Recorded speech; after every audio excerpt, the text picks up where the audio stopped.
It's a lesson in perseverance. It's a lesson in passion. It's a lesson in doing something from the heart.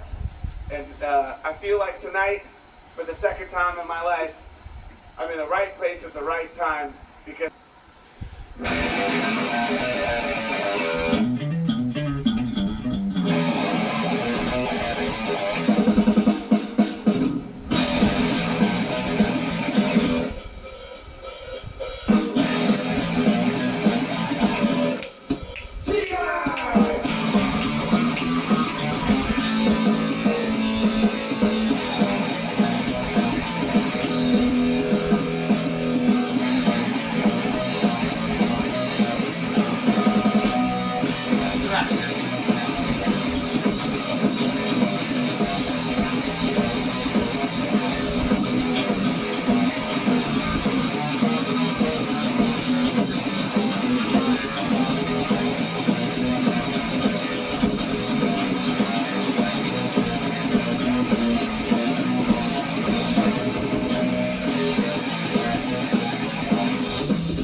Greetings everyone, I'm Skelly, Vinyl Junkie in a Digital Age. This is a special one, an unscheduled one. That is Teabag by Anvil. It's an instrumental piece and I intend for it to be my theme. If you've got any thoughts on it, let me know. And the reason I'm doing today is special is because it's, let's have a look at the date, Sunday the 14th of January. And I've just had the most amazing weekend since I started this channel. And it all started at the pub on Friday. The Rolling Stones Tattoo You review had just come out and it was already starting to go ballistic, and I got feedback, comments. Now I don't mind how you feedback. It can be through Facebook if you've picked up my stuff there. It can be on the actual YouTube. You can leave your comments. And people were leaving comments about the Tattoo You album, about how they felt about it. Absolutely fantastic. And feedback is good, even if you're criticising me, because it means you're out there, you're real. And I had no idea how worldwide this sort of thing is, and I should have known. I mean, it's the internet, isn't it?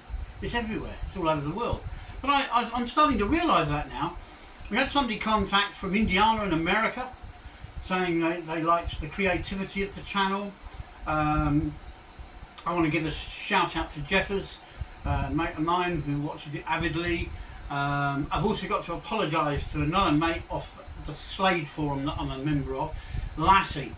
I did a video review of the Slade album, Old New Borrowed and Blue, in which I described how spatter coloured vinyl is made and manufactured. And he came back to me through the forum, strangely enough, and he said, I can't access it, it's over 18s only and I can't remember my logins and things. So Lassie, I do apologise, mate. It wasn't planned that way. But when I put that video on, for some reason it kept getting blocked, so I had to remove references to a trademark, Play-Doh in this case. That's what I used to demonstrate the blob of vinyl. I was using some Play-Doh, coloured Play-Doh. And I mentioned it, you see, on the description, and it didn't like that, so it kind of highlighted it as if to say this is what's stopping you. So when I removed that, it went to the next stage, which is where you add your end titles on. You know, where things pop up at the end and lead you to another video. Well, that wasn't happening, and I thought, well, why? Because I'm a bit of a technophobe, as anybody who's been in contact and knows me will tell you. And I'm slow to learn, but once I do learn, it's all cool. And so I couldn't work that one out, so I mucked about with the settings and the age settings and restrictions, and suddenly it let me push it through. But then, every time it comes up on a device other than my own, it tells me I've got to log in or something. We live in a crazy world, you know. Okay, so lots of shout outs there, and one more special shout out to Pearl Jones, who's up there in Scotland. Pearl led me to understand what Messenger is about, the zigzaggy thing that you see at the top on Faceache, because she made contact via that. Turned out to be a very nice person, very interested in what we're doing here on the channel, liked what I'm doing and all the rest of it and so on. So that was fantastic too. Also, another mate of mine, Carl, who got me into rockabilly. And that's what today's video is about. May not be your cup of tea, but bear with, because you're going to learn something about a record label. Now, there was a time when record labels were really important because the record labels tended to favour certain things. For example, Deutsche Grammophon favoured classical music, and then Polydor was rock and progressive rock, and some pop. They had the New Seekers on their roster, The Who, and another band, Slade, and many, many more. Focus they had on there. I think Medicine Head were on there at one point. Anyway, lots of artists have recorded for Polydor, including Roger Daltrey on his own, separate from The Who. And we have got a Who album coming up in February, which is another digitally, not digitally, I lied, a half-speed remastered album. Anyway, today we're going to talk about rockabilly, and in particular a record label called ACE. The ACE record label is, in this day and age, where everything's owned by BMG or Sony, Universal, it's quite refreshing that there are some independent labels still out there, and one of them is called ACE. It was founded in 1978 and became a leading reissue record company in the UK. It's United Kingdom, guys and gals. How's about that? It's not all American. See? Yeah. Anyway, they specialise in reissuing old and obscure rock and roll, rockabilly, soul, funk, blues, jazz, R&B, garage rock and punk. Initially they were UK only. They were only allowed to use the name in this country because there was an ACE record label in Mississippi. So what did ACE do? Well, they decided they'd just acquire the one from Mississippi. Then they could be worldwide, they could be global, a bit like me. So that's what they did, and they acquired licensing and ownership of other labels then, Modern Records, Kent Records, and this was all done in the 1980s, and they bought the rights to original masters and tapes and so on, so they could reissue lots of rare, unheard of stuff. So that's how the ACE record label came about. Anyway, I was reading Record Collector, the last issue, because it had a massive feature about glam rock, which we're going to do another video on. We're going to do a video on glam rock where we mention a lot of glam rock artists and what was glam rock, because I know from speaking with Pearl on the Messenger thing that a lot of you won't remember glam rock. I kind of take it for granted that everybody's ancient like me, you know, with their teeth falling out and their hair disappearing. But no, there's younger people watch this channel. I'm amazed. Incredible. So we will be doing a glam rock special as well in the forthcoming weeks and months. But today is about a new album that came out. I read about it in Record Collector, and because I'm friends with Carl, who cuts my hair by the way, so it's no accident that this looks like a 50s throwback, because it is. That's what he does, right? So he's into the rockabilly and the psychobilly, bands like the Meteors, that kind of stuff. And I didn't know where to start with rockabilly because I like the sound, I like the vibe. I used to go on holiday with my wife to Norfolk, and we used to go to a club where the guy was teaching people to jive to rockabilly music, and I loved it. But I'd never heard of any of the artists. I didn't know any of the tracks. Where to start? You know, well, here's where to start. This. Now, not only is this a great place to start if you want to get into rockabilly, but look at that cover. That is just so iconic, isn't it? Recalling the 50s, an era steeped in romanticism that probably never existed in real life. Everybody was greased back and slicked, and they had motorbikes, and they went to the hop, and girls had flared out pleated skirts and stuff. It possibly never happened the way it's depicted today.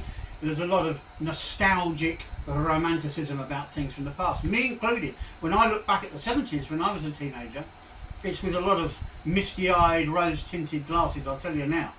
I forgot about the dogs pooing on the pavement and people didn't have to scoop it up. I forgot about the fact that the only water you ever drank was out of a tap and it tasted of chemicals. I forget all these things, you see. It wasn't all good. So anyway, the best of ACE Rockabilly. So we've talked about the ACE Rockabilly label, and it's still going strong, and it's an independent label which are releasing some really exciting stuff. This is just one of the things they put out there. There's other stuff, there's deep funk, there's all sorts of things which I may well explore actually. I quite like a bit of funky music. But the guy that's put this collection together, I don't know if you can see this, is KEB DARGE. Okay, so KEB DARGE, let's talk about him for a moment. No, let's play a cut first, shall we? Then we'll chat. Enough of me babbling and waffling. Let's have some music, shall we? Yeah, let's have some music. Charlie, they want some music, mate. What should we go for? Blue jeans and a boy's shirt. What a name. Glenn. Is Marva stuck for a first name, so she just used the surname. Good ploy. On that basis, I'd be Skelton, wouldn't I? So here we go. Bit of rockabilly for you. Blue jeans and a boy's shirt from Glenn.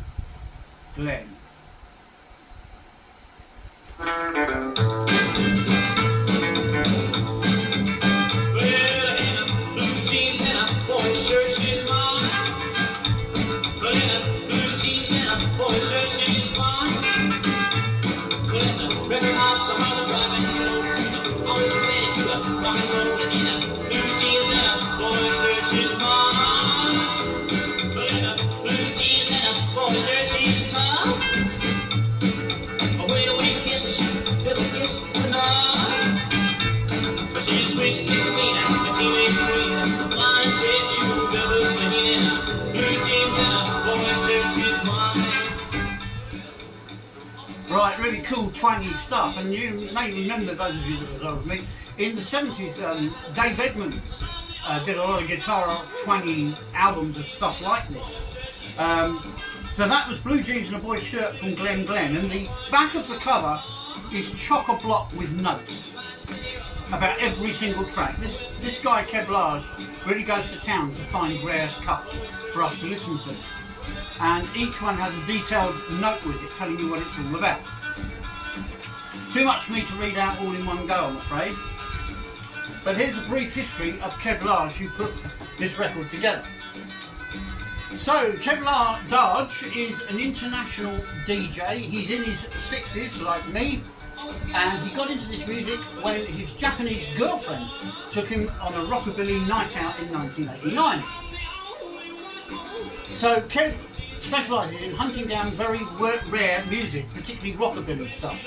It costs him a lot of money, and he hunts high and low, and he includes them in his DJ sets. He currently lives in the Philippines, and he has been an internationally renowned dancer. He's won competitions and awards and all kinds of things like that. So this album that we're looking at today, it contains 14 ACE tracks and is a fantastic introduction to this type of music. KEB, as we've just said, includes extensive sleeve notes. There's nothing spared there, explaining the source of these tracks, the work involved in restoring and remastering them, and all for the benefit of our lucky luggos. What about that, guys and girls? What do you think of that, eh? Right, so let's pick up a track on side 2 now, just to give you a bit more of the flavour of this record. I'm carefully avoiding having to turn my back on you, as I often do when I'm lining stuff up. It's not a good look, is it, really? So here we go, and we're going to do some bopping now. You didn't know you were doing that today, did you? So let's go bopping tonight. Anybody going to come bopping tonight? Al Ferrier and his bopping billies. Come on over here, let's go bopping tonight. I can't hear it, Charlie. Turn it off. Come on over here, let's go bopping tonight. We'll always running over the street right. Well, I got the car, got the money, on the baby. Let's have some fun with me, pretty baby. Come on over here, let's go bopping tonight. We'll always running over the street right. Let's go bopping, kids.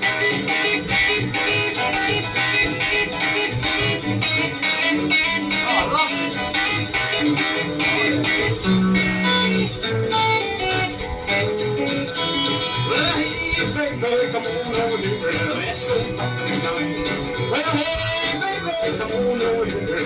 so long tonight. Well, West London, Now, Keb Darge, as I said, he's getting on a bit like me, but he is an amazing dancer, and I think he still is. And you can find his videos on YouTube of him dancing. And the name is Keb, K-E-B, Darge, D-A-R-G-E. We're going to finish with my favourite track on the album, and the reason it's my favourite at the moment is because it's the only one I knew before I got the album. I sort of remembered hearing it somewhere. And it's called All Dressed Up, and it's by Johnny Johnson, and it's from 1956. All these cuts are from the mid to late 50s. So Jimmy Johnson rather, All Dressed Up. And in the track, he says something that I'm sure we've all experienced. All dressed up and no place to go. So this is for all of you out there, including Pearl Jones, who got in contact, including Jeffers when he gets in contact. All of you guys that dress up and have nowhere to go. This is for you.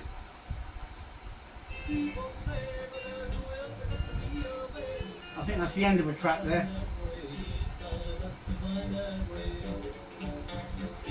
Yeah, that's the end of a track. That's lucky, isn't it? I'm desperate not to make mistakes this year, I tell you. Here we go. We'll play out on this. Jimmy Johnson, no place, dressed up, no place to go. I'm all dressed up. I wish you called me up, cause I sure am feeling low.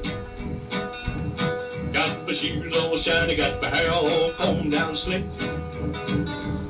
I got my shoes all shiny, got my hair all combed down slick. Got on a brand new suit, but I ain't got no chick. Well, I'm all dressed up, I ain't got no place to go. Well, I'm all dressed up, I ain't got no place to go.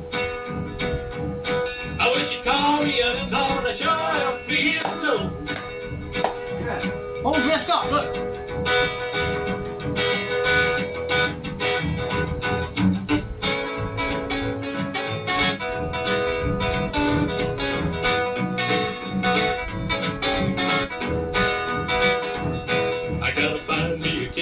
Cure me of these blues.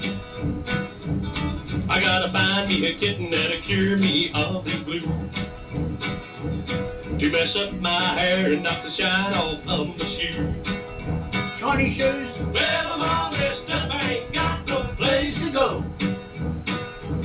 Well, I'm all dressed up, I ain't got no place to go. I wish you'd call me up, cause I sure am feeling low.